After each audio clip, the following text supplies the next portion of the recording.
ముఖ్యంగా నీ dress sense చాలా బాగుంది. దయచేసి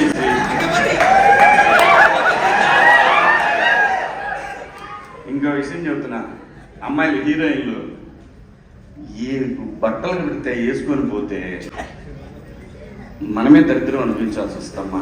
ఏమనుకోవద్దు, హీరోయిన్లు అందరూ మీరు అనుకున్నా నాకు పోయేది లాగి పీకుతాం మనం, అది వేరే విషయం. కానీ మీ అందం చీరలోనూ, మీ అందం నిండుగా కప్పుకునే బట్టల్లోనే ఉంటుంది తప్పితే సామాన్ కనపడే దాంట్లో ఏముండదు.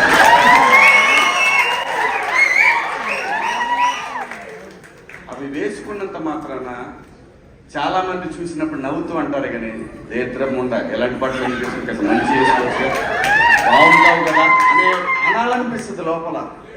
అనలేము అంటే మళ్ళీ స్త్రీ స్వాతంత్రం లేదా స్వేచ్ఛ లేదు. స్త్రీ అంటే ప్రకృతి, ఎంత అందంగా ఉంటే అంత గౌరవం పెరిగింది. ఈ ప్రకృతి అద్భుతంగా ఉంటుంది. అలాగే స్త్రీ మా అమ్మ చక్కగా ఎప్పటికీ గుండెల్లో కనపడతా ఉంటుంది. సావిత్రమ్మ కానీ, సౌందర్య కానీ. అలాగే ఈ జనరేషన్లో ఇంకా చాలామంది, రష్మిక, చాలామంది అమ్మాయిలు ఉన్నారు. వీళ్ళందరూ ఇంపాక్ట్ క్రియేట్ చేశారు కాబట్టి అమ్మటే చెప్పగలుగుతున్నాం. గ్లామర్ అనేది ఒక దశ వరకే ఉండాలి. ఎంతవరకు ఉంటే పర్లా, అది ఇక్కడికి రాకూడదు. నేనెవడలే కానీ చెప్పడానికి మళ్ళీ అందరు రేపు పొద్దున పెద్ద పెద్ద వాళ్ళంతా బయలుదేరతారు, మాకు స్త్రీ స్వేచ్ఛ లేదు.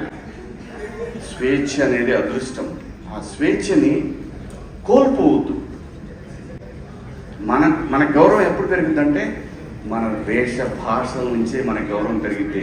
అందులో ప్రపంచ వేదికల మీదైనా సరే చీర కట్టుకున్న వాళ్ళకే విశ్వసుందర కిరీటాలు వచ్చినాయి. Thank you so much.